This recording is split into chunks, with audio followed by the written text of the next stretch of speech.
אני לא צריך להעביר פלטפורמות, לא צריך להכין את הגישה לקומה עם כוח אדם ומנוף וציוד עצמו. שום דבר לא בולט. הציוד נכנס ישר בתוך השטח של הקומה. 900 פלטות גבס לכל קומה.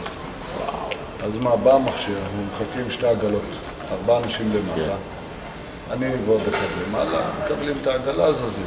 לוקח לנו 2 משאיות, 1.5 שעה. 1.5 שעה, קומה 15. וכמה לקח לך לפני זה על הרמפות? לא, בלתי אפשרי. אבל הרמתם.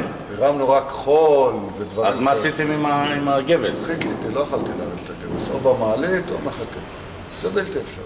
ומה עושים אחרים? אחרים בונים רמפה ענקית, מיוחדת, ומה שלנו לוקח... ואז מושכים אחד, להם לוקח יום עם 8 פועלים. תראה, זמן זה כסף, נכון? כן.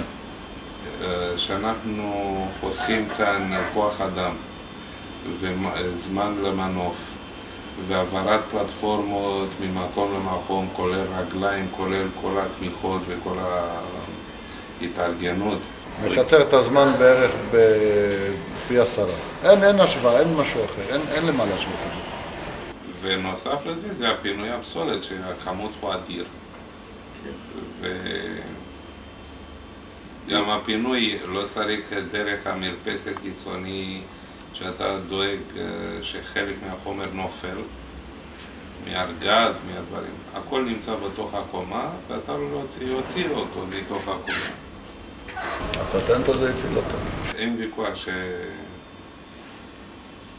שיש רווח גדול. כן. יש רווח גדול. חסכת את מחיר המכשיר.